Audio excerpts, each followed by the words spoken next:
Όπως και να έχει. Η χθεσινή εκπομπή όσον αφορά το YouTube θα ανέβει σήμερα ολόκληρη. Κάποια στιγμή την έχω ετοιμάσει, όπως μόνο που δεν θα είναι live. Λοιπόν, για όποιον θα ήθελε να ακούσει αυτά που υπόθηκαν χθες, πλήρως. Όπως και να έχει. Εσείς βλέπετε ένα πρόσωπο ή ακούτε μια φωνή. Όταν ακούτε μια φωνή στο ραδιόφωνο ή όσοι βρίσκονται στο YouTube βλέπουν ένα πρόσωπο, αλλά τίποτα από τα δύο δεν είναι σίγουρο ότι εγώ δεν είμαι ένας ειρηνόκερος. Γιατί έτσι κι αλλιώς δεν είναι μια βιωματική και αισθητική εμπειρία με φυσικά πρόσωπα. Όσο να ήμασταν, ας πούμε, όλοι φίλες και φίλοι σε έναν πραγματικό χώρο.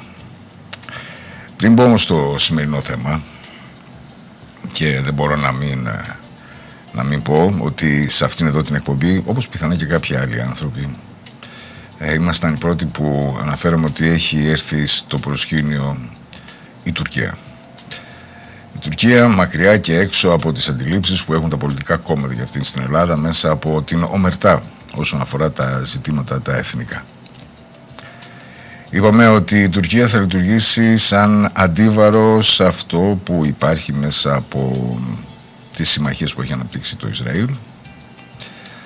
Αλλά έχει ακόμα μεγαλύτερο ενδιαφέρον, ειδικά για ποιο λόγο θεωρείται η Τουρκία ότι είναι ένα καλό παιδί.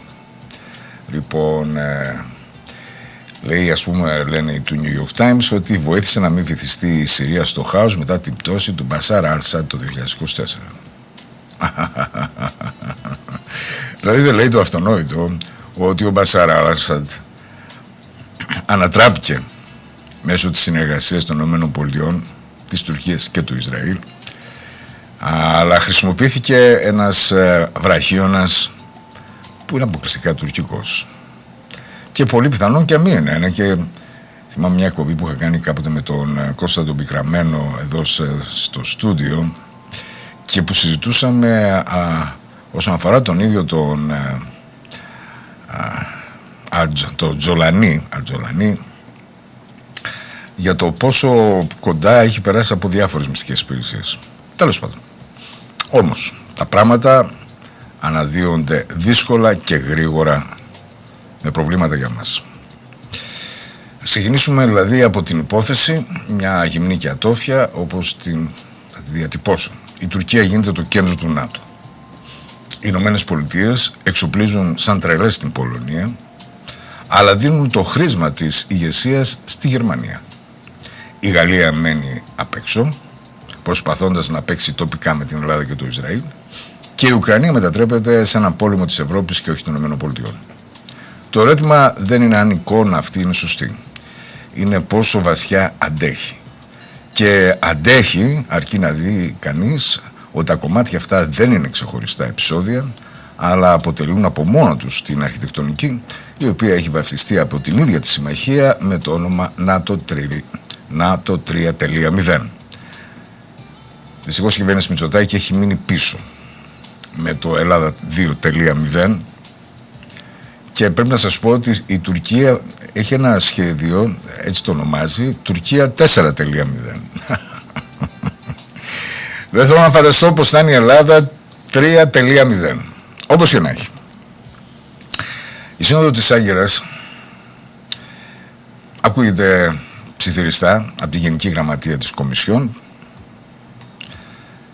ότι η Τουρκία είναι ο μεγαλύτερος ευρωπαϊκός στρατός συμμαχίας. Είναι ένα έθνος 91 εκατομμυρίων. Το 2080 θα είναι στα 110 εκατομμύρια. Η Ελλάδα θα είναι μια συρρυκνωμένη χώρα, ένας συρρυκνωμένος χώρος, οι Έλληνες.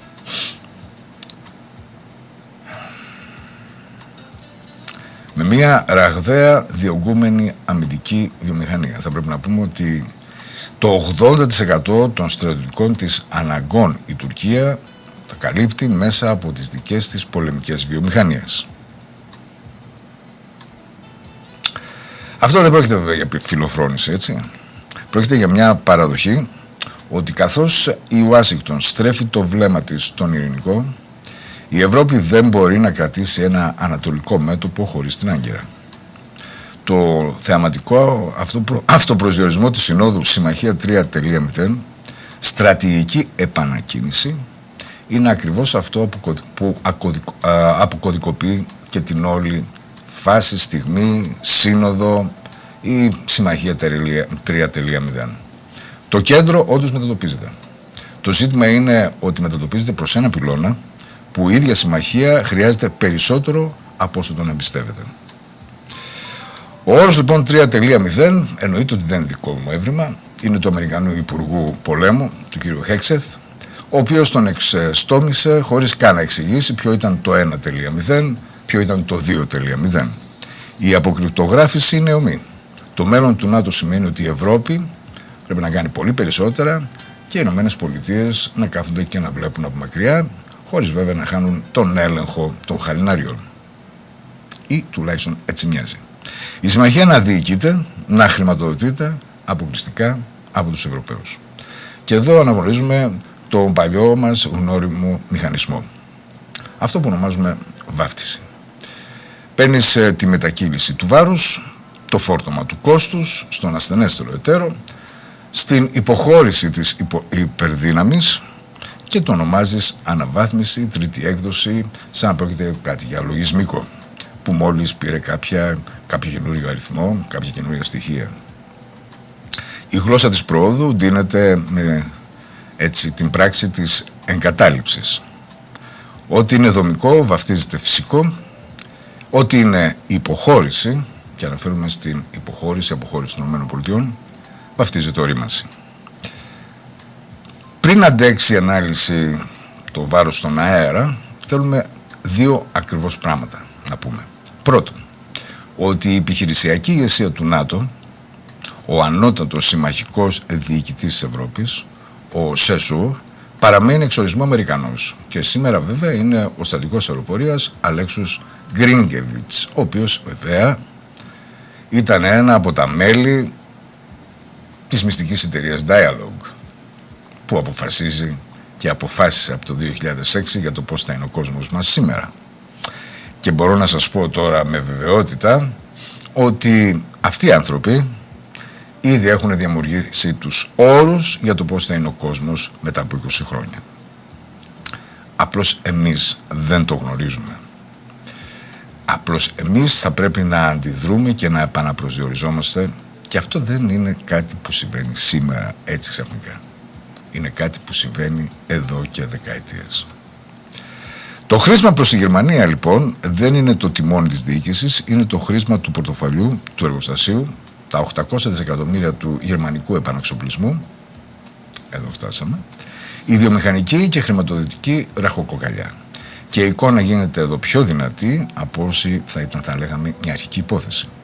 Ο Αμερικανός κρατάει το τιμόνι ενώ αδειάζει το ντεπόζιτο. Το Πεντάγωνο αποσύρει αεροπλανοφόρα, βομβαρδιστικά, μαχητικά, υποβρύχια, μέρος του δυναμικού της συμμαχίας, τη στιγμή που ο διοικητής διακηρύσει προσήλωση σε κάθε πιθανή υπεράσπιση σε αυτού του συμμαχικού εδάφους. Η τυπική είναι η κυριαρχία, ουσιαστικά αυτό που βλέπουμε είναι η αποχώρηση. Η δεύτερη βίδα, θα λέγαμε, σε αυτό εδώ τη μόντα, είναι ότι η Γαλλία δεν πετάθηκε ακριβώς έξω, αποχώρησε από μόνη της. Το κοινό ευρωπαϊκό μαχητικό κατέρευσε μέσα στις γαλλογερμανικές έρηδες για τη βιομηχανική κοιλία και το Παρίσι μένει εκτός της μεγαλύτερης ευρωπαϊκής συνεργασίας αντιαεροπορικής άμυνας, επιμένοντας στη δική του τεχνολογία. Η στρατηγική αυτονομία του Μακρόν είναι ακριβώς η αντίθεση στο ατλαντικό-ανατολικό μοντέλο που θα περνάμε ότι περνάει από την Ουάσιγκτον, την Άγκυρα και τη Βαρσοβία. Ναι, Βαρσοβία, Πολωνία. Ο Γάλλος βρίσκεται στο περιθώριο όχι γιατί τον έδιωξαν, αλλά γιατί το δικό του όραμα, η δική του επιθυμία δεν συναρμόζει με τα σχέδια που υπάρχουν. Και το παίζει τοπικά με την Ελλάδα, είναι το παρηγορητικό έπαθλο, η δυναμία που δίνεται στρατηγική και είναι δεύτερη φορά τουλάχιστον η Πολύνα και Πολωστή. Αλλά θα πρέπει να ξέρετε ότι όταν η Αυστραλία ακύρωσε μέσα από τις πιέσεις που δέχτηκε από τις ΗΠΑ για κάποιους αριθμούς πυρηνικών υποβρυχίων που θα παρήγαγε η Γαλλία, τότε τι έδωσαν στη Γαλλία? Έδωσαν από την Ελλάδα, τη χρεοκοπημένη αυτή γωνία της γης, να αγοράσει τα Ραφάλ. Αυτό ήταν το αντάλλαγμα που πήρε ο Μακρόν. Εδώ λοιπόν κλειδώνει μια μεγάλη σύνδεση. Ο άξονας ΗΠΑ, Τουρκία, Πολωνία. Και η Γαλλία εκτός, η Ουκρανία μένει ως ένα ευρωπαϊκό βάρος και τίποτα από αυτά δεν είναι ξεχωριστό από το τρίπτυχο φυσικά Ελλάδα, Ισραήλ, Κύπρος και βέβαια τον κόλπο. Κόλπο εννοούμε τον Αραβικό κόλπο, την Αραβική θάλασσα, τα στενά του Ορμούς κτλ. Και είναι ο Μεντεσές, θα λέγαμε, που ενώνει όλα. Ποιος είναι αυτός ο Μεντεσές? Ο πόλεμος με το Ιράν. Δείτε την πρώτη αιτιώδη αλυσίδα. Η πρωτοφανής εξάμηνη αναθεώρηση κάθε συμμάχου από την Ουάσιγκτον γεννήθηκε από την οργή της κυβέρνησης για την υποτιθέμενη έλλειψη στήριξης του ΝΑΤΟ στα χτυπήματα κατά του Ιράν, ιδίως την άρνηση χρήσης αεροπορικών βάσεων σε Βρετανία και Ιταλία. Βέβαια λέγεται ότι χρησιμοποιήθηκαν οι τελικές βάσεις, η Ιταλική κυβέρνηση το αρνείται. Η τιμωρητική στροφή προς την Ευρώπη, δηλαδή, βγήκε μέσα από έναν πόλεμο αδήλωτο, αυτό μεταξύ ΗΠΑ, Ισραήλ από την μια μεριά και Ιράν από την άλλη. Και όταν η Ευρώπη δεν πήγε στον πόλεμο, ο Αμερικανός πρόεδρος δήλωσε ότι δεν θέλει τα λεφτά τους, μόνο την αφοσίωσή τους, προσθέτοντας ότι ίσως δεν θα πήγαινε καν στη σύνοδο του ΝΑΤΟ αν δεν τη φιλοξενούσε ο Ερντογάν, τον οποίον τιμά ως ομότεχνο ισχυρό άνδρα. Εξάλλου ο κ. Τραμπ το έχει δηλώσει. Του αρέσουν οι δυνατοί άντρες. Αυτό πάρτε το όπως θέλετε. Του αρέσει ο Πούτιν, του αρέσει ο Κιμ Ιλ Σουν, του αρέσει ο Ερντογάν. Και να η αίσθηση αλληλεγγύης των δύο που εντοπίζα από την αρχή. Οι πηγές την ονομάζουν συντροφιά των ισχυρών. Δεν ξέρω τι να υποθέσω. Και τώρα να κλείσουμε τον κύκλο προς τον νότο. Στην Άγκυρα στέλνουν υπουργούς στα κράτη του κόλπου που επλήγησαν από τον πόλεμο: Μπαχρέιν, Κουβέιτ, Κατάρ και Εμιράτα. Η Τουρκία πιέζει για ενισχυμένη πρωτοβουλία συνεργασίας της Κωνσταντινούπολης με τον κόλπο, στρέφοντας την προσοχή της συμμαχίας νότια, ενώ η Ουάσιγκτον ζητεί την ναυτική συνεισφορά του ΝΑΤΟ στο στενό του Ορμούς. Και αυτό είναι ακριβώς το πεδίο το οποίο όλοι οι αναλυτές του κόλπου συζητούν. Τη νέα αρχιτεκτονική ασφάλεια στην περιοχή του κόλπου.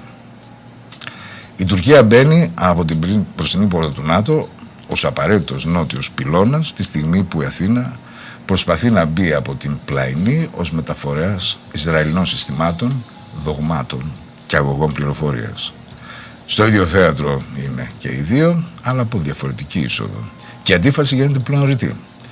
Η συμμαχία που εξυμνεί την Άγκυρα ως αντικαταστάτη στεγάζει μια Αθήνα οπλισμένη με μια Αχιλλέως ασπίδα, και σκέφτομαι ότι ο Αχιλλέας είχε μια φτέρνα ευάλωτη από πυροβολικό ελμπίτ κατά μήκος των συνόρων εναντίον αυτής ακριβώς της Άγκυρας. Η Ελλάδα δεν στοιχηματίζει με το ΝΑΤΟ, στοιχηματίζει εναντίον της τροχιάς του.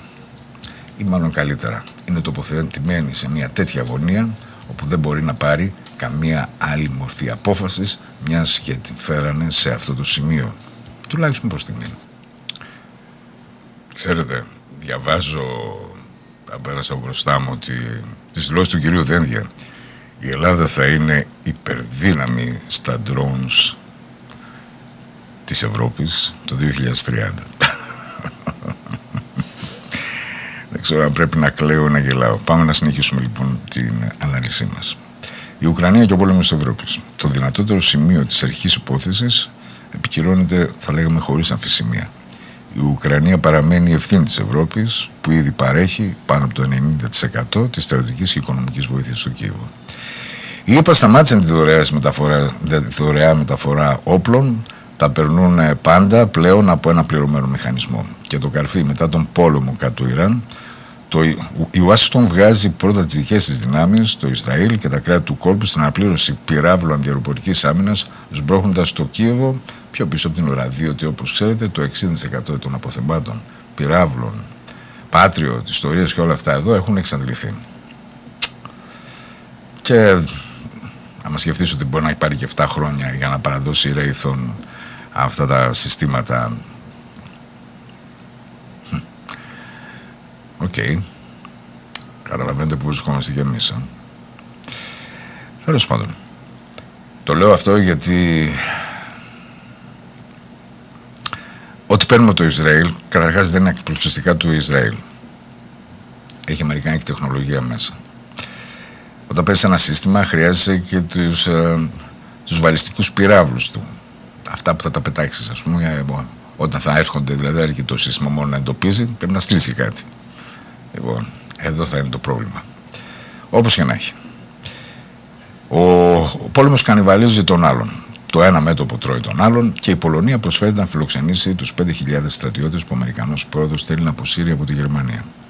Δεν είναι ακριβώς εφοδιασμός, είναι μετατόπιση του βάρους ανατολικά και το ένστικτό μας δείχνει ότι είμαστε στη σωστή κατεύθυνση. Ποια είναι λοιπόν η παράμετρος που θέλω να σας βάλω, να την προσέξετε και να την έχετε στο μυαλό σας.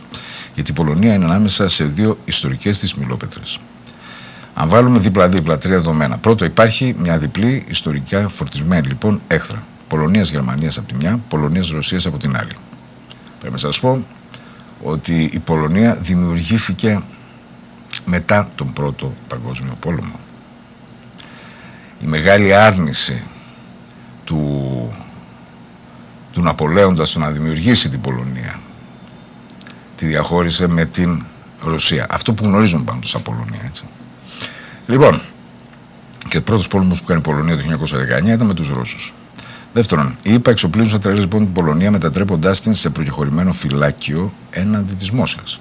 Τρίτον, το ίδιο χρήσμα της ηγεσίας της βιομηχανίας του χρηματοδοτικού πρωτείου το δίνουν στην Γερμανία. Με άλλα λόγια, μέσα στο παρόν σχήμα και μέσα από τις ιστορικές συνδέσεις κατασκευάζονται είτε σχεμένα είτε σαν δομική συνέπεια δύο πόλη αντιπαράθεση στην καρδιά της κεντρικής Ευρώπης με την Πολωνία σφινωμένη ανάμεσά τους.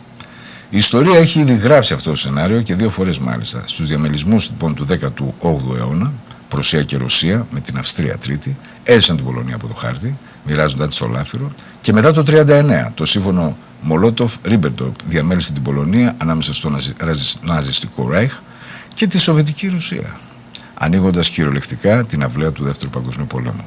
Η Πολωνία λοιπόν είναι γεωγραφικά και ιστορικά η αιώνια ζώνη σύνθλιψης ανάμεσα στη γερμανική και ρώσικη ισχύ. Ο κόμπος κάθε φορά που οι δύο μιλόπετρες πλησιάζουν και άλλευτε πρώτος. Να μην ξεχνάτε ότι η ιστορία και η γεωπολιτική δεν είναι κάτι που ξεπηδάει έτσι μέσα από μια αυθαιρεσία. Έχει ιστορικότητα και επανάληψη. Και εδώ η νέα παράμετρος συναντά την παλιά μας εργασία για να φτάσουμε στο κλείδωμα. Γιατί η επόμενη κίνηση δεν είναι υπόθεση, είναι γραμμένη σε ένα επίσημο κείμενο. Η Εθνική Στρατηγική Ασφάλεια των ΗΠΑ Δεκέμβριο του 2025 αποχαρακτηρίζει τη Ρωσία ως άμεση απειλή και μάλιστα μιλάει για την αποκατάσταση της στρατηγικής σταθερότητας με τη Μόσχα και μεταθέτει ρητά την ουκρανική ανησυχία στους Ευρωπαίους. Λέει, πολλοί Ευρωπαίοι θεωρούν τη Ρωσία υπαρξιακή απειλή. Το λένε αυτοί, όχι εμείς. Το ίδιο έγγραφο αποχαρακτηρίζει και την Κίνα από αναθεωρητική δύναμη σε έναν απλό οικονομικό ανταγωνιστή. Η λογική είναι διπλή. Η εδραίωση και η μετακύληση του βάρους. 3 σφαίρες, δυτικό ημισφαίριο και προτεραιότητα. Ινδοειρηνικό το δεύτερο και ο υπόλοιπος κόσμος αφημένος σε τοπικούς μισθοφόρους. Η Ευρώπη σε αυτόν τον χάρτη δεν είναι πια προστατευόμενη, είναι παραχωρημένη. Και ας βάλουμε τώρα τις τελείες. Αν οι ΗΠΑ έχουν ήδη αναγνωρίσει θεσμικά και γράφουν στη Ρωσία και την Κίνα ως εταίρους του νέου σχεδιασμού, αν οχυρώνονται ανάμεσα στον Ατλαντικό και στον Ειρηνικό, στο φρούριο Αμερική, αν αφήνουν την Ευρώπη σε μια σφαίρα όπου η Μόσχα θα γίνεται η βαρύτερη υπηρετική δύναμη, τότε ο εξοπλισμός της Πολωνίας και το χρήσμα της Γερμανίας δεν είναι εγγύηση προστασίας. Είναι η προστασία του πεδίου. Δημιουργείς 2 αντίπαλους πόλους, τους αφήνεις πρόσωπο με πρόσωπο πάνω από το πολωνικό σώμα και αποσύρεσαν.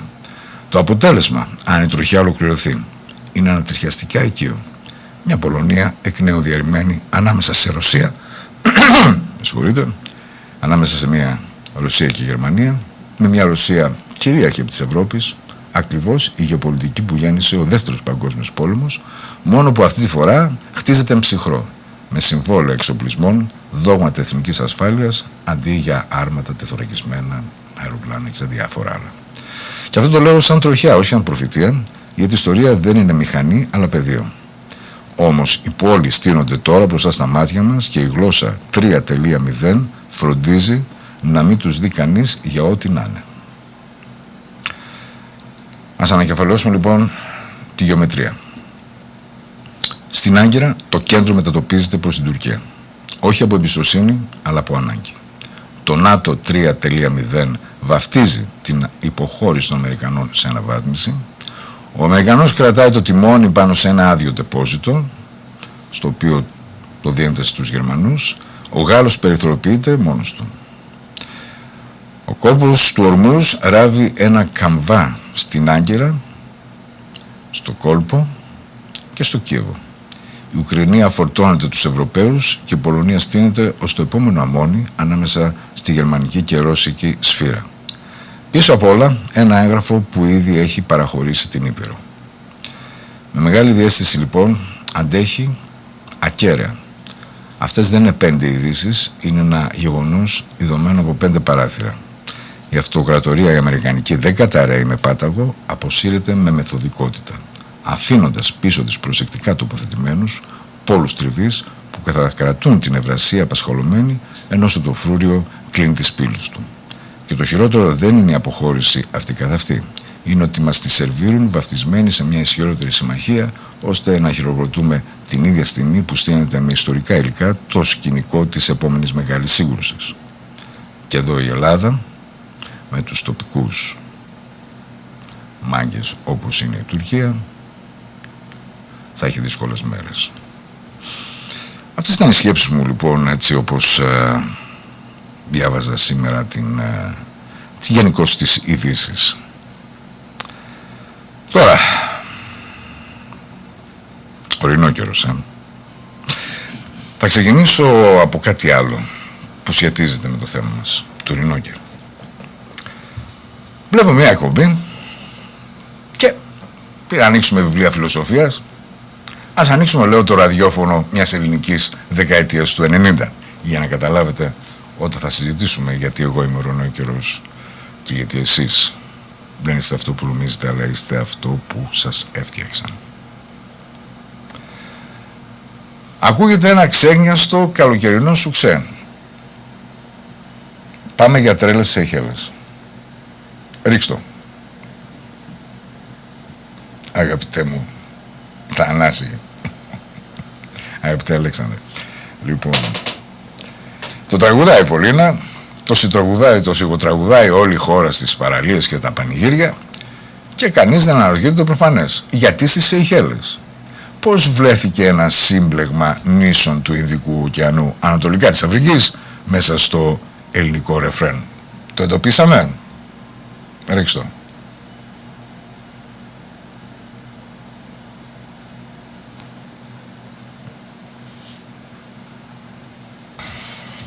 Απερίσκεπτης ανεμελιάς μας, Όμως αυτό δεν ήταν κάτι, δεν είναι αυτό που νομίζετε, αγαπητές μου φίλες και φίλοι. Η απάντηση έχει όνομα και επάγγελμα.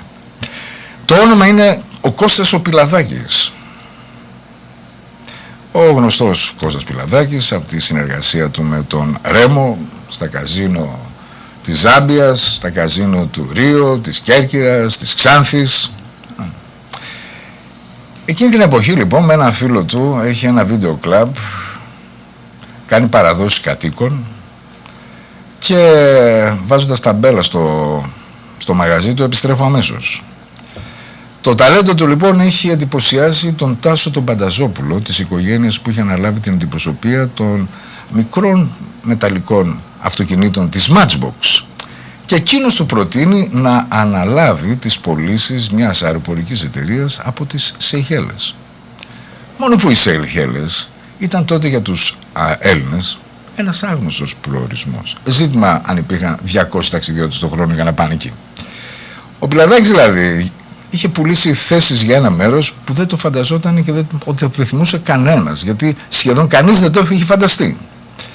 Και εδώ γίνεται λοιπόν αυτή η κίνηση, η εισαγωγή κιόλας, ανάμεσα στους λιγοστούς εξιδιώτες εκείνης της πρώτης γραμμής είναι για δημόσιες σχέσεις η Πολίνα, η οποία ο Πιλαδάκης μαζί με το χαριτοδιπλωμένο, μάλλον ο Πιλαδάκης τους έπεισε αυτούς τους δύο να γράψουν ένα τραγούδι που να λέγεται «Πάμε για τρέλες στις Σεϊχέλες». Και το τραγούδι γίνεται τεράστια επιτυχία και οι πωλήσεις της αεροπορικής εταιρείας εκτοξεύονται από τους 200 επιβάσεις το χρόνο σε πάνω από 3.000. Και χάρη στη διαφήμιση που έκανε το τραγούδι, όπως το λέει ξερά δηλαδή η ίδια εξιστόρηση της ζωής, 15πλασιασμός. Μια ολόκληρη χώρο τραγούδισε επί χρόνια ένα ρεφρέν, νομίζοντας ότι τραγουδάει για το καλοκαίρι, για τις διακοπές, ενώ τραγουδούσε για ένα τιμοκατάλογο ναυλωμένων πτήσεων. Η επιθυμία Σεϊχέλες δεν υπήρχε στον ελληνικό ψυχισμό. Κατασκευάστηκε με μια μελωδία για να γεμίσει συγκεκριμένα καθίσματα συγκεκριμένης εταιρείας. Και το λέω αυτό εδώ στην αρχή για να μην μπει κανένας ο πειρασμό αυτά που θα πούμε παρακάτω είναι Αμερικανιές, πράγματα που συμβαίνουν αλλού και όχι σε εμάς. Γιατί ο μηχανισμός δουλεύει εδώ στη γλώσσα μας, μια χαρά και στα ραδιόφωνα και στις δικές μας παραλίες και δουλεύει και άψογα. Και ό,τι έκαναν τα μεγάλα πίσω γραφεία του κόσμου, το έκανε και ένα ελληνικό γραφείο πωλήσεων στην προκειμένη περίπτωση. Η μόνη διαφορά είναι η κλίμακα. Και εδώ ίσως κατ' εξαίρεση μάθαμε τελικά και το όνομα του παραγγελιοδότη. Ας κρατήσουμε λοιπόν αυτή την ιστορία ως κλειδί, γιατί δεν είναι μόνη της, είναι το ελληνικό δωμάτιο μιας παγκόσμιας, θα λέγαμε, πινακοθήκης. Όταν μια copywriter στη Φιλαδέλφια, η Frances Gerety, έγραψε το 1947 4 λέξεις. A diamond is forever. Εκατομμύρια άνθρωποι σε ηπείρους που δεν είχαν αγγίξει ποτέ διαμάντι άρχισαν να μετρούν την αγάπη τους σε καράτια.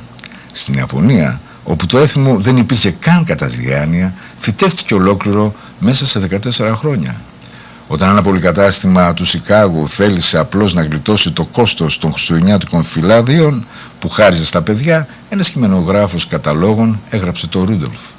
Και από τότε όλα τα παιδιά της γης θεωρούν ότι είναι τόσο αρχαίος όσο ο Άγιος Βασίλης.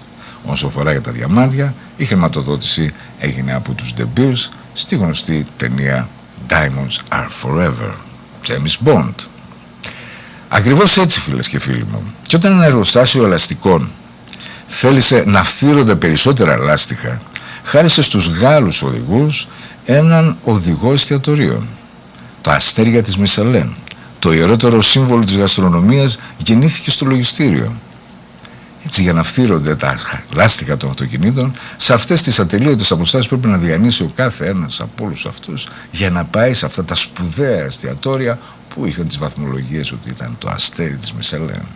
Σε κάθε από αυτές τις ιστορίες, λοιπόν, όπως και στη δική μας, κάτι που το αισθανόμαστε ως βαθιά δικό μας. Μια επιθυμία, ένα έθιμο, ένα γούστο, μια παιδική ανάμνηση, αποδεικνύεται κατασκευασμένο σε ένα γραφείο πίσω με προϋπολογισμό, χρονοδιάγραμμα και στόχο πωλήσεων.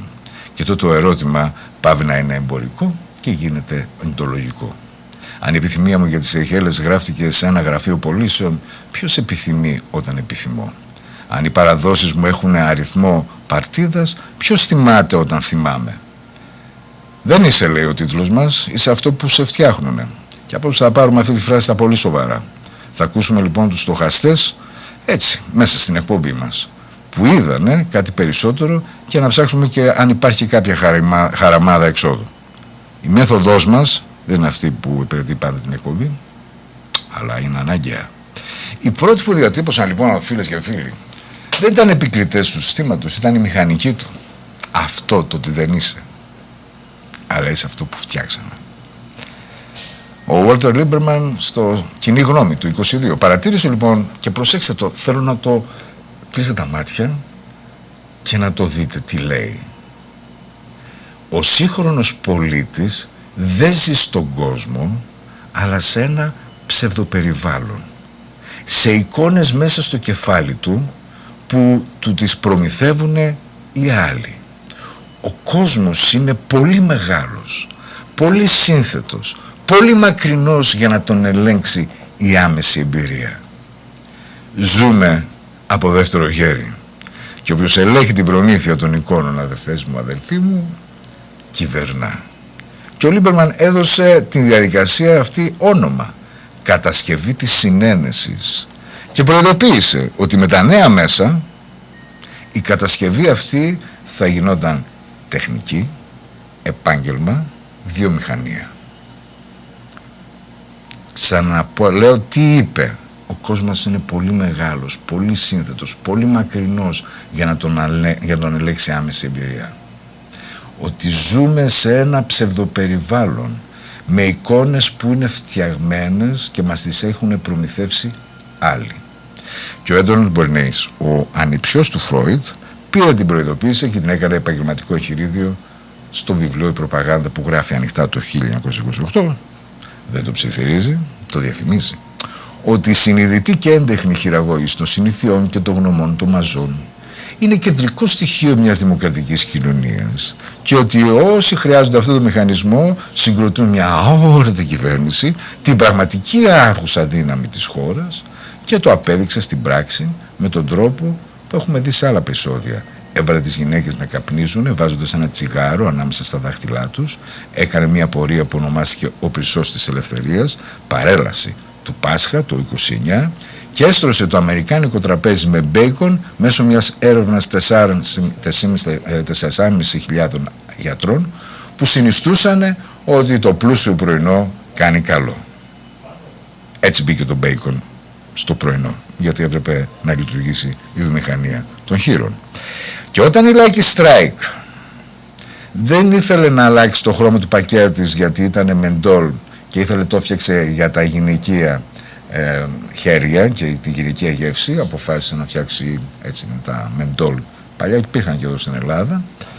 Πράσινο το χρώμα του μεντόλ. Μέντα, δεν μπορούσε, δεν ήθελε να αλλάξει το πακέτο και κινδύνευε να πέσει σε μια παγίδα που δεν την επιθυμούσε. Γιατί θα έμπαινε μέσα από μια επιλογή την οποία δεν μπορούσε να λειτουργήσει. Τότε έγινε ο φιλανθρωπικός χώρος του πράσινου στο Welfare Astoria, χρηματοδοτούμενος αθέατα από την καπνομηχανία.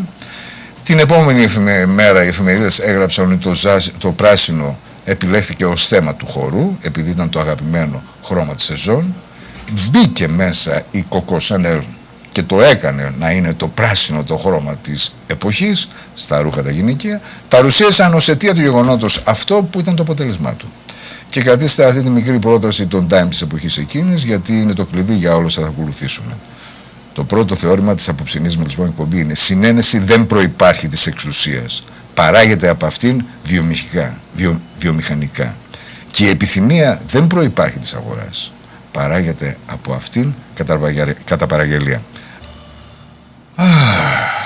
Θεέ μου. Λοιπόν, λέγαμε στο προηγούμενο μισάωρο ότι υπάρχει μια βιομηχανία. Η βιομηχανία της συνένεσης δεν προϋπάρχει της εξουσίας. Παράγεται από την εξουσία. Βιομηχανικός. Και η επιθυμία δεν προϋπάρχει της αγοράς. Παράγεται από αυτήν κατά παραγγελία. Και δώσαμε τα παραδείγματα όπως το τραγούδι «Πάμε για τρέλες» στις Σεϊχέλες, όπου γράφτηκε για να προωθηθούν οι τουριστικές, η εξαγωγή τουριστών από την Ελλάδα στις Σεϊχέλες για την εταιρεία που είχε ο κύριος Πιλαδάκης, και έβαλε σε αυτό το κόλπο την Πολίνα και τον Χάρη των διπλωμένων. Και με έναν αντίστοιχο τρόπο έγιναν τα διαμάντια, το μονόπετρο, το απαραίτητο όταν ζητάς μια γυναίκα για γάμο. Λοιπόν, είπαμε για το πώς η Lucky Strike έφτιαξε ένα πακέτο πράσινο χρώματος, λόγω ότι η μέντα είναι πράσινη, τα μεντόλ που απευθυνόταν στο γυναικείο κοινό, μόνο που ήταν αντιπαθές το πράσινο. Οπότε παρενέβη ακόμη μια φορά ο ανιψιός του Φρόιντ, ο Μπερνέις, διοργάνωσε μαζί με την Coco Chanel ένα μεγάλο γεγονός στη Νέα Υόρκη, στο Waldorf Astoria, ο χορός του πράσινου, και επιβλήθηκε ως το χρώμα της μόδας εκείνη τη χρονιά. Και έτσι και μπόρεσε και η Lucky Strike να προωθήσει και το προϊόν της. Το κοινωνικό φαντασιακό λοιπόν. Αυτός ο Έλληνας παραγνωρισμένος, ο Κορνήλιος Καστοριάδης, παραγνωρισμένος φιλόσοφος, έκανε το επόμενο φασιστικό βήμα για αυτό το οποίο συζητάμε. Λέει: κάθε κοινωνία, δίδαξε, δεν αντανακλά απλώς ένα κόσμο που προϋπάρχει, τον δημιουργεί. Δημιουργεί τις σημασίες μέσα από τις οποίες ζει. Τι είναι ο Θεός, τι είναι το έθνος, τι είναι το χρήμα, τι είναι η ανάγκη, τι αξίζει να αποθείς και για τι πράγμα ανατρέπεσαι. Αυτές τις ονόμασε κοινωνικές φαντασιακές σημασίες. Φαντασιακές, όχι επειδή είναι ψεύτικες, αλλά επειδή συνάγονται ούτε από τη φύση, συνάγονται από τη φύση μάλλον, συγγνώμη για μένα, αλλά είναι δημιουργήματα και ποίηματα του κοινωνικού. Το διαμάντι δεν σημαίνει αιώνιος έρωτας από τη χημεία του άνθρακα και το τηγανιτό κοτόπουλο δεν σημαίνει Χριστούγεννα από την φύση, όμως στην Ιαπωνία σημαίνει από το 1974 όταν μια αλυσίδα ταχυφαγείων το βάφτισε έτσι. Το κρίσιμο δίπολο λοιπόν στον Καστοριάδη είναι η ετερονομία και η αυτονομία. Ετερόνομη είναι μια κοινωνία που δημιουργεί με τις σημασίες της, αλλά αποδίδει τη δημιουργία αλλού, στους θεούς, στους προγόνους, στη φύση των πραγμάτων, στους νόμους της αγοράς και γι' αυτό δεν μπορεί να τις αλλάξει κανένας. Πώς να αλλάξει κάτι που δεν το έφτιαξες εσύ?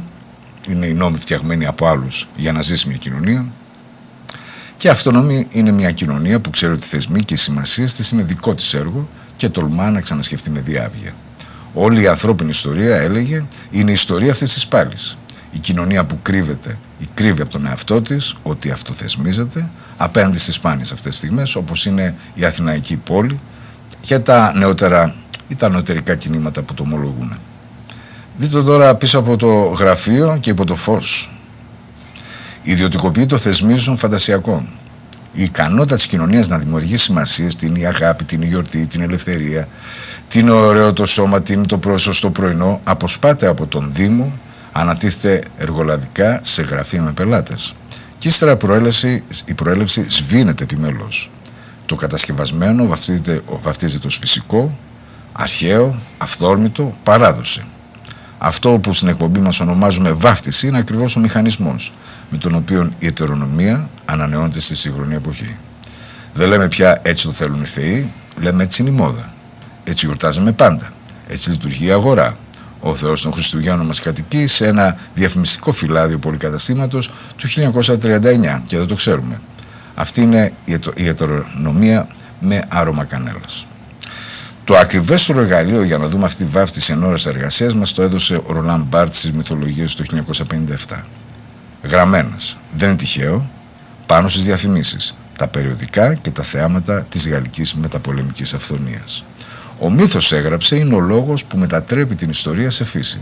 Παίρνει κάτι που έχει αιτίες, συμφέροντα, κατασκευές και ημερομηνία γέννησης και το παρουσιάζει ως αυτονόητο, αιώνιο, αθώο. Ο μύθος δεν λέει ψέματα με τον χονδροειδή τρόπο. Κάνει κάτι πιο ύπουλο. Καθαρίζει τα πράγματα από την ιστορία τους και τα επιστρέφει γυαλισμένα σαν να ήταν πάντα εκεί.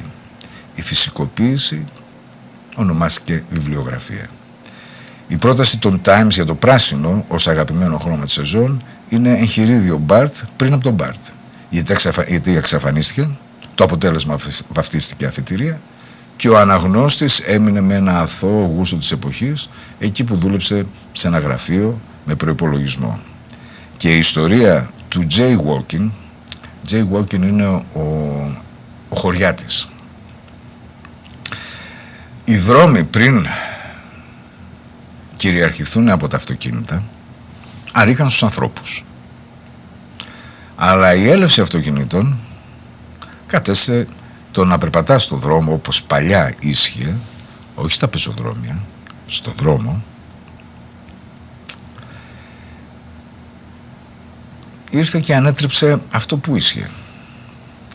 Και έτσι εμφανίζεται στον αμερικάνικο τύπο η λέξη jaywalking, η μετατροπή του πεζού μέσα σε μια δεκαετία από φυσικό ιδιοκτήτη του δρόμου σε έναν γελιοποιημένο παραβάτη, το χωριάτη δηλαδή, που δεν ξέρει που περπατάει και που πάει και τι κάνει, με λόμπι, καμπάνιες, πληρωμένα ρεπορτάζ της αυτοκινητοβιομηχανίας.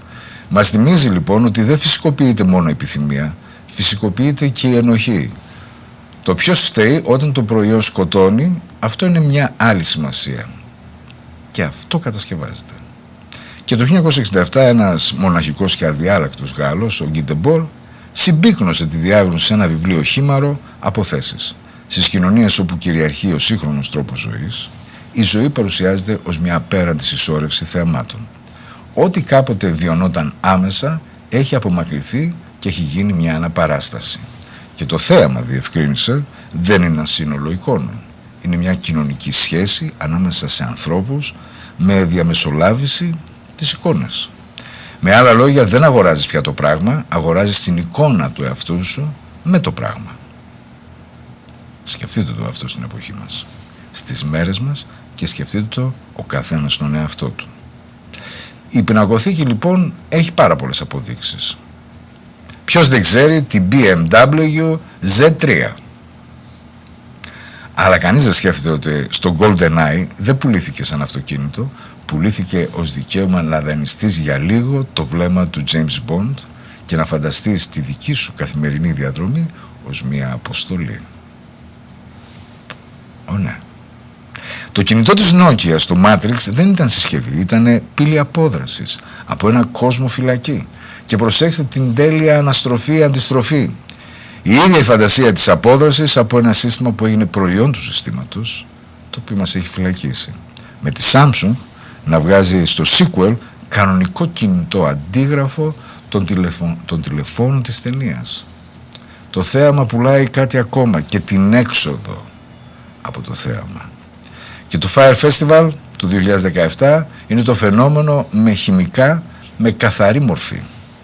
Πουλήθηκε η εικόνα των διακοπών χωρίς καθόλου διακοπές από πίσω. Το θέαμα χειραφετημένο εντελώς και πλήρως από το αντικείμενό του. Οι Σεϊχέλες χωρίς Σεϊχέλες. Όσο για το τελευταίο στάδιο του ντεμπόρ, το ζούμε εμείς. Τα δίκτυα.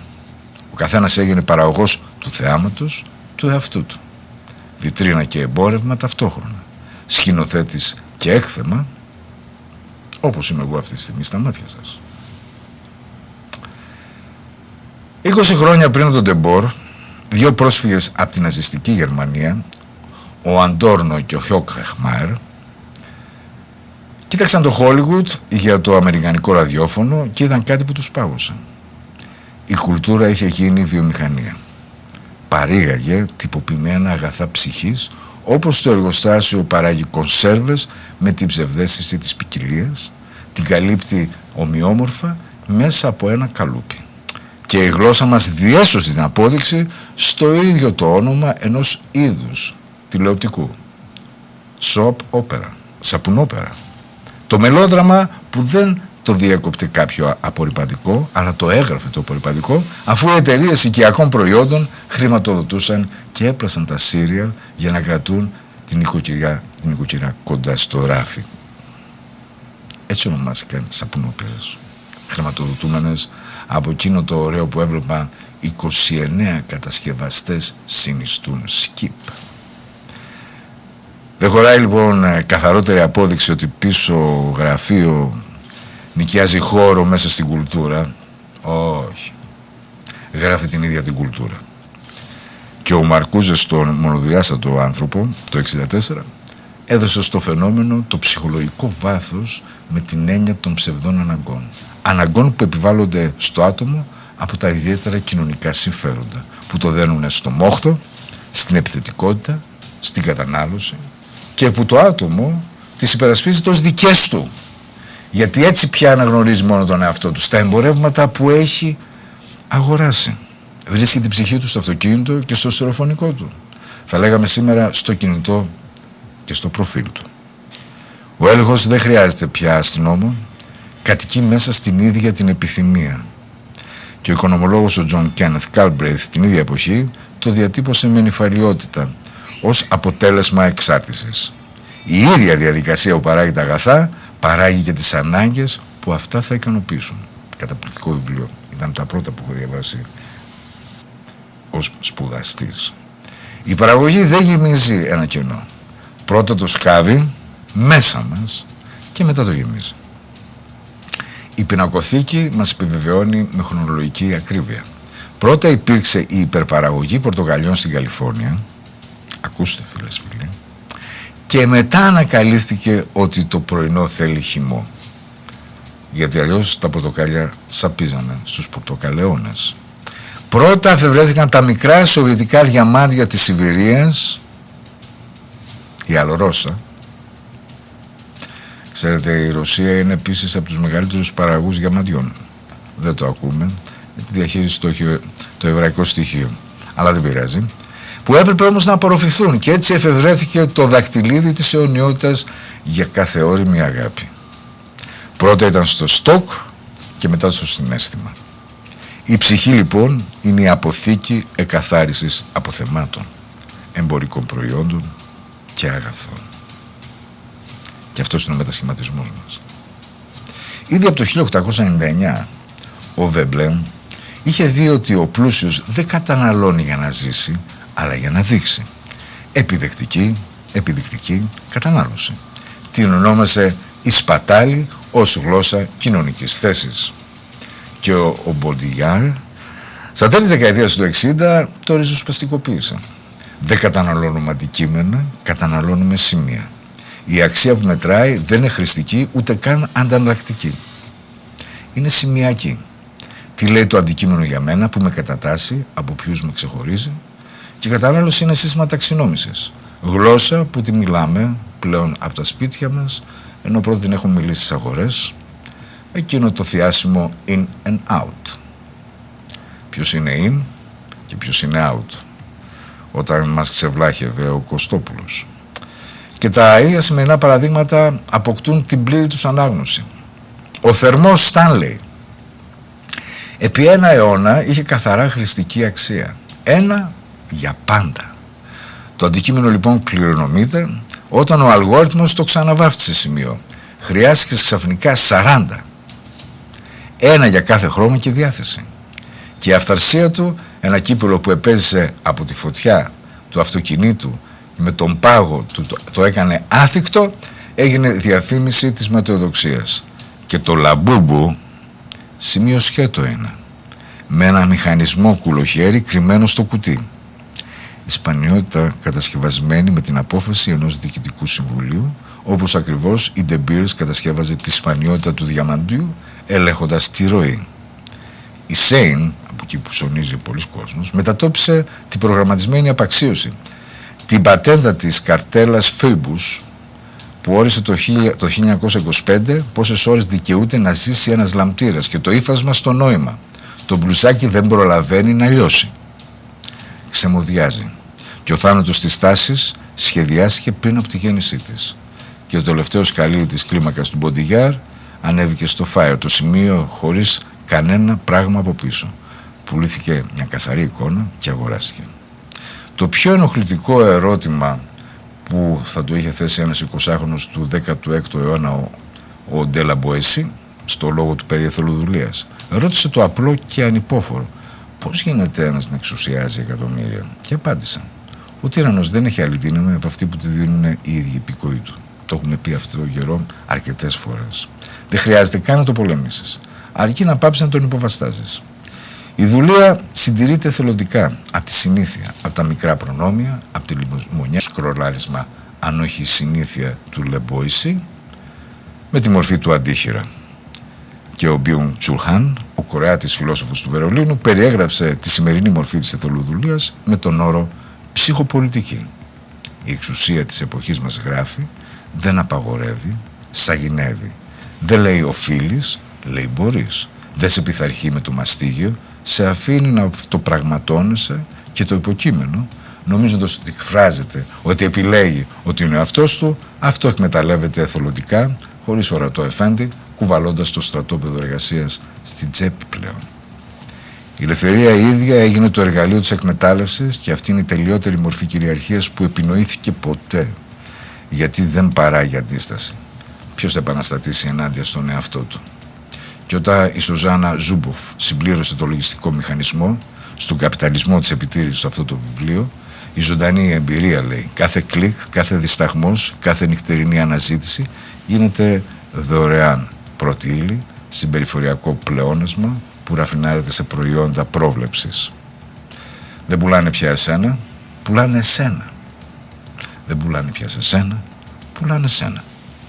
Και το μελλοντικό σου κλικ, η μεθαυριανή επιθυμία, βρίσκεται στα χέρια οποιοδήποτε πλειοδοτήσει.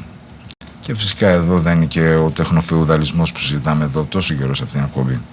Το κεφάλαιο νέφος δεν βγάζει κέρδος από την αγορά, εισπράττει νίκη.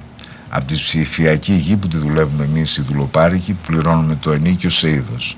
προσοχή, δεδομένα, δωρεάν εργασία, αυτοδιαφήμισης. Και ο Μπερνέης έπρεπε να μαντέψει ότι θα πιάσει και θα νοικιάσει το World of Astoria. Ο αλγόριθμος μετράει σε πραγματικό χρόνο τι πιάνει και το ενισχύει αυτόματα, στο feed του καθενός ξεχωριστά.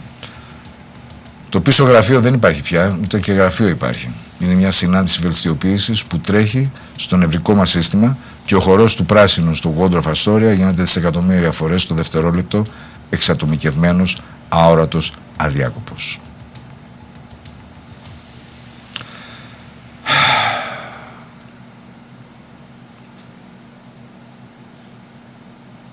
Και ερχόμαστε στο ρινόκερο.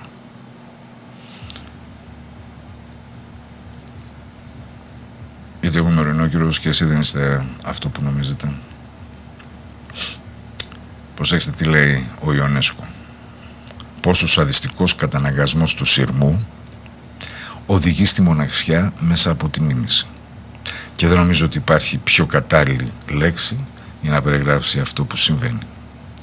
Το 1959, φίλες και φίλοι, ο Ευγένιος Ιονέσκο γράφει στο Παρίσι ένα έργο που θα γίνει μια από τις πιο διαβασμένες θεατρικές αλληγορίες του 20ου αιώνα και λέγεται «Ρινόκερος».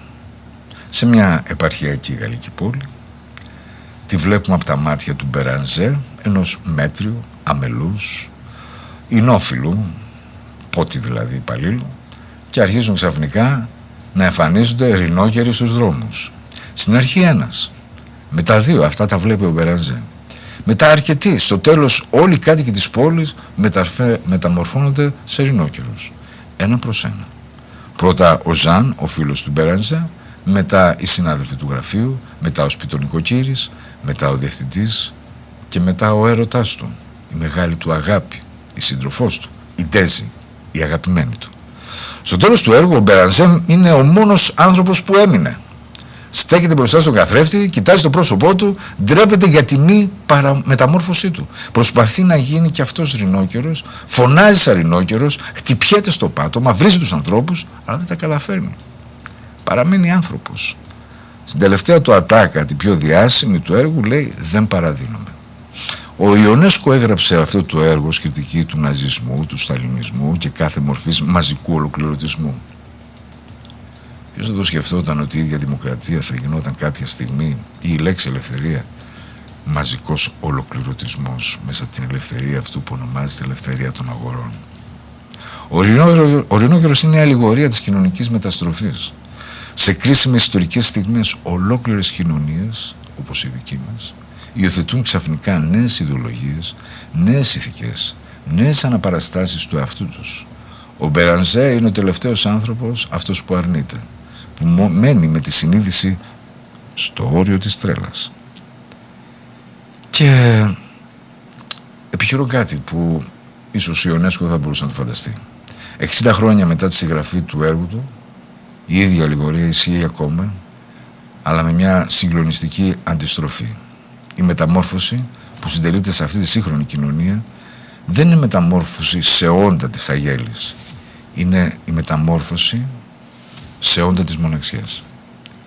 Δηλαδή, για να ανήκουμε στη σύγχρονη κοινωνία, μεταμορφωνόμαστε σαν άτομα. Και για να γίνουμε αποδεκτοί από το σύνολο, υιοθετούμε την αρετή του να μην έχουμε σύνολο. Ο σειρμός στη δική μας περίπτωση δεν μας οδηγεί στο να γινόμαστε όλοι ρινόκεροι για να μοιάζουμε, αλλά μας οδηγεί στην ατομική απομόνωση. Είναι ένα παράδοξο που έχει μέσα του κάτι το σαρκαστικό. Σαν να βλέπεις την κοινωνία να σου ψιθυρίζει «Έλα μαζί μας, γίνε σαν εμάς και θα γίνεις αυτό που δεν χρειάζεται κανένας. Και αν αρνηθείς, μένεις έξω από αυτή την κοινωνία της μη κοινωνικότητας. Παραμένει σαν τον Μπερανζέ, ο τελευταίος ριζωμένος σε σχέσεις, σε έναν κόσμο όπου οι σχέσεις πλέον θεωρούνται περιττές. Και επίσης έχει κάτι παράδοξο και σαδιστικό αυτό μέσα του. Διότι η ίδια κοινωνική δομή που ζητάει την ένταξη, ορίζει την ένταξη ως απομόνωση. Είναι λες και ο εκβιαστής σου λέει «Δώσε μου την κλειδιά του σπιτιού σου, αλλιώς δεν θα σε αφήσω να μπει στο σπίτι σου». Και δίνεις τα κλειδιά, σε εγκαταλείπει σε μια αδύναμη θέση και ο πόνος που νιώθεις παρουσιάζεται ως απόδειξη, ο πόνος της μοναξιάς, ότι έγινε σωστά μέλος μιας κοινωνίας. Στο έργο του «Ο πρώτος ρινόκερος» εμφανίζεται απρόσμενα στο δρόμο. Διασχίζει την πλατεία, οι κάτοικοι σαστίζουν, σχολιάζουν, διαμαρτύρονται. Σε επόμενες σκηνές εμφανίζονται κι άλλοι και σιγά σιγά αυτό που στην αρχή ήταν αλόκοτο γίνεται οικείο. Αυτό που ξεκίνησε ως διακριτή απόκλιση γίνεται κανονικότητα. Αυτό που ήταν η εξαίρεση μετατρέπεται σε κανόνα. Αυτό το πρότυπο, η σταδιακή μεταμόρφωση μέσω μιας επαναλαμβανόμενης έκθεσης σε ένα ή από ένα νέο μοτίβο, είναι από τους πιο μελετημένους μηχανισμούς στην κοινωνική ψυχολογία.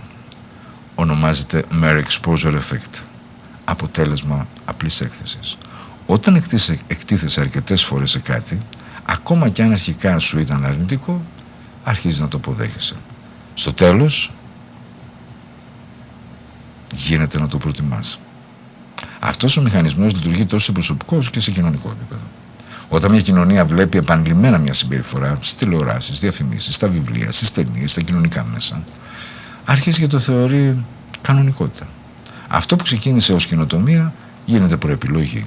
Και αυτό που ήταν επιλογή γίνεται υποχρέωση. Και αυτό που ήταν προαιρετικό γίνεται αναγκαίο. Και στη γαλλική πόλη του Ιωνέσκου η μηχανική του ρινοκερασμού, θα λέγαμε, λειτουργήσε σε μερικές μέρες. Στις σύγχρονες κοινωνίες η μηχανική των κοινωνικών μέσων λειτουργεί σε μερικές εβδομάδες ή μήνες. Ένα νέο σλόγγαν, ένα νέο ένθιμα, μια νέα αργό λέξη, μια νέα συμπεριφορά εμφανίζεται. Αρχικά σε λίγους, μετά σε περισσότερους, στο τέλος σε όλους, και όσοι αρνούνται να υιοθετήσουν αισθάνονται ξένοι, παραιτημένοι, παλαιομοδίτες, εκτός εποχής. Σε όλη την ιστορία της ανθρωπότητας, λοιπόν, ο φόβος απομόνωσης ήταν ένας από τους χειρότερους ψυχικούς μηχανισμούς. Στις φυλές των κυνηγών συλλεκτών, η αποβολή από την ομάδα ήταν μια θανατική καπίνη. Στις παραδοσιακές κοινωνίες, ο εκκλησιασμός ή η εξορία από το χωριό συνεπαγόταν κοινωνικό θάνατο. Στις σύγχρονες κοινωνίες, ο φόβος του να μην ανήκει σε καμία ομάδα παραμένει εξίσου ισχυρός. Απλώς εκφράζεται διαφορετικά. Σε αυτόν τον φόβο επενδύει όλη η μηχανική του σειρμού. Βλέπεις έναν φίλο σου να φοράει ενός νέου τύπου παπούτσια και μια εσωτερική φωνή σου λέει ότι αν δεν αποκτήσεις και εσύ τέτοια θα φαίνεσαι παλαιομοδίτης. Όταν βλέπεις τους συνομήλικους σου να μιλάνε για ένα νέο app, μια εφαρμογή, μια εσωτερική φωνή λέει ότι αν δεν το κατεβάσεις μένεις πίσω. Όταν βλέπεις τους νέους ανθρώπους γύρω σου να επιδίδονται σε ψυχοθεραπεία, μια εσωτερική φωνή λέει ότι μήπως πρέπει να επιδοθώ κι εγώ, γιατί αν το κάνω σημαίνει ότι έχω πρόβλημα. Αυτή η εσωτερική φωνή δεν είναι ηθική, είναι κοινωνική. Σου λέει είναι σωστό να κάνεις αυτό. Σου λέει όλοι το κάνουνε, οπότε δεν θα μείνεις εσύ απ' έξω. Και είναι αυτό που ο David Reisman στο βιβλίο του The Lonely Crowd το 1950 ονόμασε προσανατολισμένο στον άλλον. Δεν εσωτερικεύεις ηθικές αξίες, απλώς ακολουθείς τις τάσεις των άλλων. Σε μια κοινωνία που έχει χάσει τις παραδοσιακές ηθικές αναφορές, όπως οικογένεια, εκκλησία, έθνος, κοινότητα, ιδεολογίες, αυτή η κατεύθυνση προς τον άλλον γίνεται ο μοναδικός μηχανισμός κοινωνικής συνοχής. Δεν υπάρχει καμιά εσωτερική πηξίδα, υπάρχει μόνο εξωτερική. Και εξωτερική που αλλάζει συνέχεια. Και εσύ πρέπει να αλλάζεις συνεχώς. Αλλιώς εκπίπτεις. Με ένα βασικό χαρακτηριστικό, ότι όλα αυτά αποτελούν την κοινωνική σου ένταξη μέσω της μοναξιάς σου. Και αυτό που είναι κρίσιμο, και το έβλεπε βέβαια ο συγγραφέας του Ρινόκερου, είναι ότι αυτή η διαδικασία δεν παραμένει επιφανειακή. Δεν είναι μόνο μια αλλαγή ρούχων ή μια αλλαγή λεξιλογίου. Είναι μια μεταστοιχίωση. Η ίδια ψυχική δομή του ανθρώπου αλλάζει. Από τη μίμηση περνά στην υιοθέτηση και από την υιοθέτηση στη μεταμόρφωση. Στο τέλος δεν παίζεις πια ρόλο, έχεις γίνει αυτό που έχεις παίξει. Αυτή η ριζική παρατήρηση του ψυχικού. Όταν αρκετές φορές υιοθετείς μια συμπεριφορά, η συμπεριφορά γίνει ταυτότητα. Και όταν για αρκετά χρόνια αναφέρεις στους εαυτούς σου με συγκεκριμένη γλώσσα, η γλώσσα, όπως ξέρουμε, είναι ο τρόπος σκέψης. Και όταν για αρκετές δεκαετίες ζεις σύμφωνα με ορισμένες παραδοχές, οι παραδοχές γίνονται η φύση που λέγαμε στο προηγούμενο. Στην περίπτωση λοιπόν του ρινοκερισμού του Ιωνέσκου, οι κάτοικοι της γαλλικής πόλης δεν παίζουν τους ρινόκερους, έχουν γίνει ρινόκεροι. Έχουν αλλάξει σώμα και ψυχή. Δεν θυμούνται τη δουλειά τους ως υπάλληλοι. Δεν θυμούνται την οικογένειά τους. Δεν θυμούνται τη γλώσσα. Έχει αντικατασταθεί όλη η προσωπικότητα. από την ειρηνοκαιρική τους κανονικότητα. Και στη σύγχρονη Ελλάδα το ίδιο συμβαίνει. Απλώς στο είδος στο οποίο μεταμορφωνόμαστε είναι διαφορετικό. Δεν γινόμαστε ζώα της αγέλης, γινόμαστε ζώα της μοναξιάς. Η αλληγορία αυτή λοιπόν με το ειρηνόκαιρο εφαρμοζόταν σε μια συγκεκριμένη συνθήκη. Ο ολοκληρωτισμός λειτουργούσε μέσω της μαζοποίησης. Ο ναζισμός μετέτρεψε τους Γερμανούς, μπορεί να το είχαν και στο αίμα τους, σε μέλη μιας υπερεθνικής κοινότητας με ομοιόμορφες στολές, ομοιόμορφους χαιρετισμούς, ομοιόμορφες πεποιθήσεις. Ο Σταλινισμός έκανε το ίδιο στους Σοβιετικούς, μέσω παρελάσεων της κρατικής αισθητικής, σοσιαλιστικός ρεαλισμός, ομοιόμορφης ιδεολογίας. Ο φασισμός στην Ιταλία, ο μαοϊσμός στην Κίνα, ακόμα και η μαζική κατανάλωση στην Αμερικάνικη μεσαία τάξη. Όλα αυτά λειτουργούσαν με την ίδια λογική. Η ένταξη στην κοινωνία γίνεται μέσω της ομοιομορφίας. Τον 21ο αιώνα ο νέος ολοκληρωτισμός, αν ταιριάζει αυτή η λέξη, λειτουργήσει με την αντίθετη λογική. Δεν απαιτεί ομοιομορφία. Απαιτεί κάτι άλλο. Εξατομίκευση. Δεν απαιτεί συμμετοχή στις μάζες. Γι' αυτό είμαστε στα σπίτια μας. Απαιτεί συμμετοχή στην απομόνωση. Δεν απαιτεί κοινό σύμβουλο. Απαιτεί ατομική αυθεντικότητα. Παρακολουθούμε λοιπόν μια εκπληκτική αντιστροφή. Ο ειρηνόκερος του Ιωνέσκου ήταν μέλος μιας αγέλης. Ο ειρηνόκερος του 21ου αιώνα είναι ένα μοναδικό κομμάτι, αυτοεκπληρώμενο, αυτοφροντισμένο, με δικά του όρια, τη δική του αλήθεια, τη δική του διαδρομή. Δεν αναγνωρίζει τον εαυτό του από τη συμμετοχή. Τον αναγνωρίζει από τη διάκριση. Και εδώ ίσως αυτό να είναι και το σαρκαστικό. Αυτή η ίδια η διάκριση είναι μαζική. Όλοι την επιδιώκουν, όλοι αναζητούν την αυθεντικότητά τους. Όλοι ψάχνουν τα δικά τους όρια. Όλοι θεραπεύονται. Όλοι κάνουν self-care.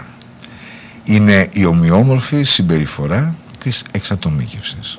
Ένας μασικός ατομικισμός. Μια αγέλη που υπερηφανεύεται για τη μοναδικότητά της. Όταν συναντάς έναν Έλληνα 25 ετών στην Αθήνα, στη Θεσσαλονίκη, στη Λάρισα, παρατηρείς ορισμένα μοτίβα. Έχει έχει τατού. Έχει μια minimal αισθητική στα ρούχα. Έχει iPhone, κάνει stories, πίνει specialty καφέ, παίρνει βιταμίνες, πάει σε ψυχοθεραπευτή, κάνει δίαιτες συνιστίες, παρακολουθεί podcast, διαλογίζεται, έχει φίλους από διάφορες πλατφόρμες αλλά όχι από την γειτονιά. Ο καθένας από αυτούς τους νέους θα σου πει ότι είναι μοναδικός, ότι έχει τη δικιά του διαδρομή, τις δικές του εμπειρίες, τα δικά του τραύματα, τους δικούς του στόχους, είναι στα μάτια του ριζικά διαφορετικούς από όλους τους άλλους. Όμως αν κάτσεις και παρατηρήσεις, βλέπουμε ότι όλοι έχουν τα ίδια χαρακτηριστικά. Τις ίδιες αισθητικές επιλογές, τις ίδιες αξίες, το ίδιο το λεξιλόγιο, τις ίδιες ψυχικές κλίσεις, τις ίδιες θεραπευτικές στρατηγικές, τους ίδιους influencer, τις ίδιες σειρές που παρακολουθούν στο Netflix. Και ξέρετε που έρχεται το duck kiss, αυτό που σου φρώνουν έτσι και λες ένα βγάλουμε ένα duck face. Το duck face προέρχεται από τη μαζική αλλίωση των χιλιών μέσω της πλαστικής χειρουργικής, όπου στην κυριολεξία μετασχηματίζει το πρόσωπο του ανθρώπου σε πρόσωπο με στόμα πάπιας. Να ένα παράδειγμα. Και εμείς που δεν έχουμε κάνει πλαστική στα χείλια, καλά, δεν αναφέρομαι σε μένα, αλλά οκ. Αλλά καμιά φορά το κάνουμε για πλάκα, αλλά δείξε μου λιγάκι το duck face σου. Ακριβώς γι' αυτό συζητάμε. Με άλλα λόγια, ένα μαζικό προϊόν που πιστεύω ότι είναι μοναδικό. Όλοι ομοιόμορφοι, διαφορετικοί. Και όλοι παρόμοια αυθεντικοί. Όλοι οι ίδιοι ξεχωριστοί.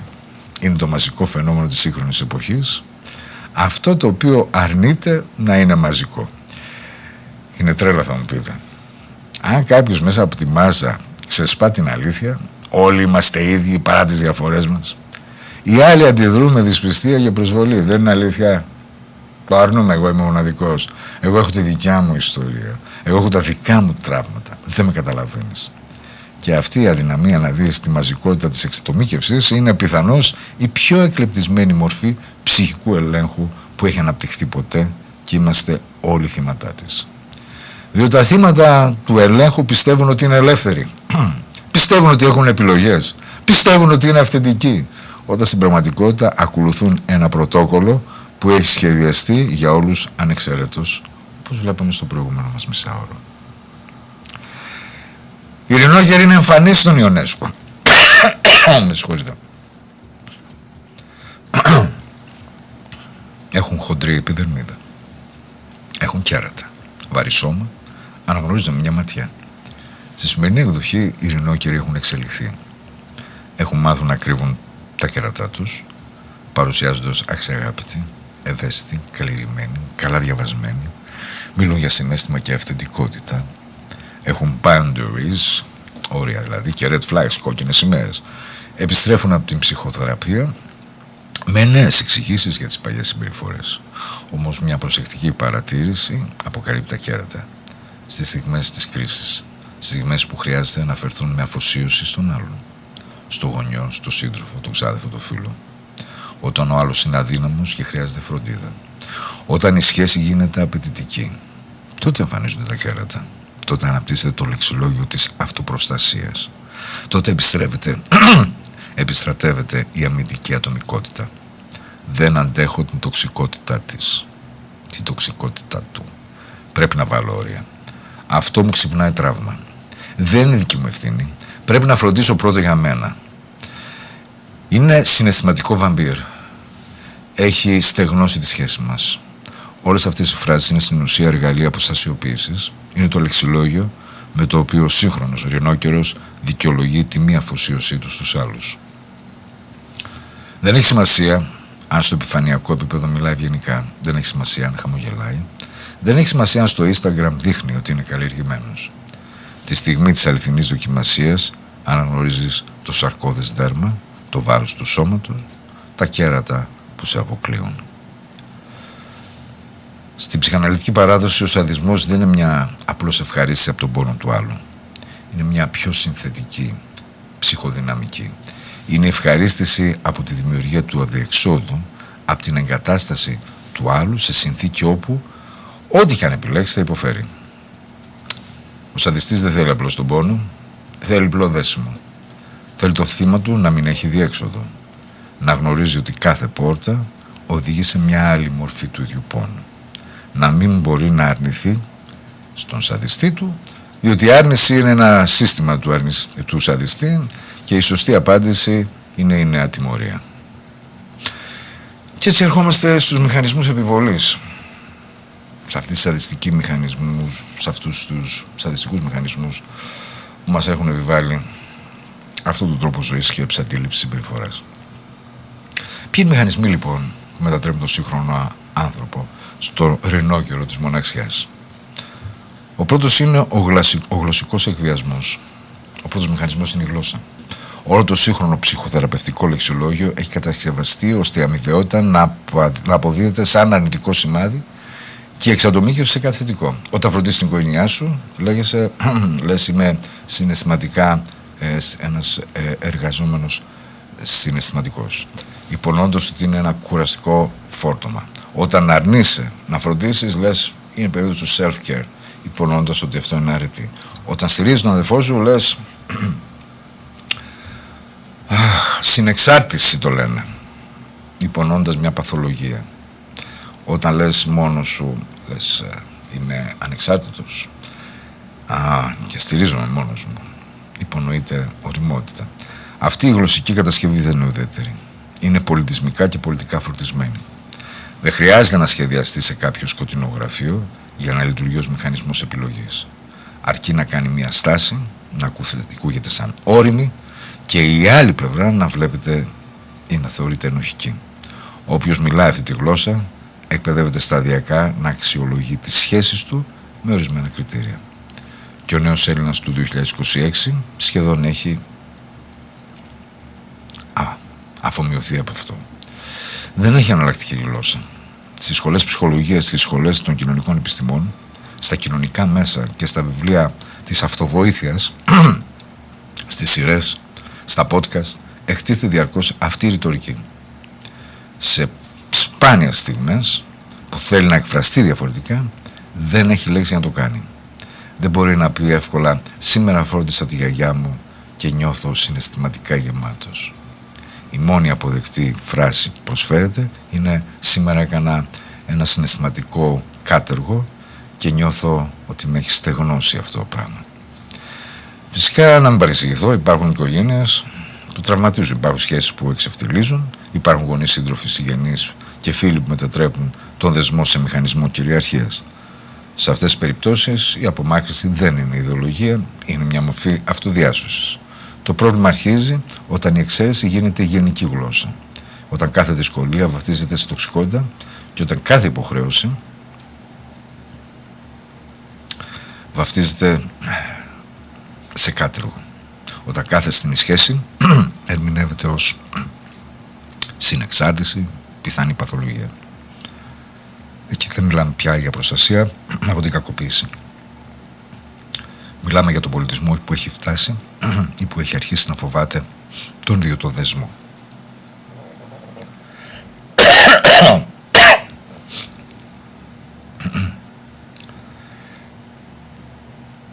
Έχουμε και αύριο γι' αυτό.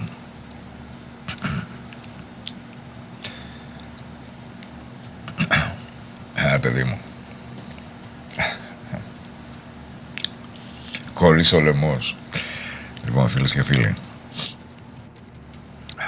σας ευχαριστώ που ήσασταν σήμερα μαζί.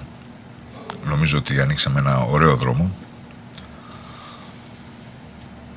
Θα συνεχίσουμε αύριο στο Ειρηνόκερος νούμερο 2. Και γιατί εγώ είμαι ο Ειρηνόκερος? Ή μπορεί να είστε εσείς ειρηνόκεροι, δεν σας βλέπω έτσι κι αλλιώς. Σας ευχαριστώ που ήσασταν εδώ στη συχνότητα του Focus 103,6, στο πριν λαλείο στο Μαύρο Πρόβατο. Ευχαριστώ και τον Αλέξανδρο Γιαννόγλου για την υποστήριξή του μέσα από την ηχοληψία, τους ήχους, τα τραγούδια. Ακολουθεί η εκπομπή του Γιώργου Σοηλεμέζογλου με τις μουσικές ανιχνεύσεις και εμείς θα συνεχίσουμε αύριο, έτσι, για να σας παράξει και λιγάκι η ψυχή μας, για να κατανοήσουμε τον ακριβή εαυτό που έχουμε οικοδομήσει μέσα από τις σημερινές συνθήκες ζωής, συμπεριφοράς, ακοινωνισίας. Και έτσι εξηγούνται και πάρα πολλά πράγματα και από την πολιτική τη ζωή, από την πολιτική ζωή του τόπου μας. Και από αυτόν τον αυτισμό που συναντάμε στους πολιτικούς, στους ανθρώπους, και την απέραντη βλακεία που πολλές φορές γινόμαστε εμείς οι ίδιοι η προαγωγή της, πέρα από το να την ακούμε. Οπότε αύριο πάλι. Μέχρι τότε, καλή νύχτα και καλή τύχη.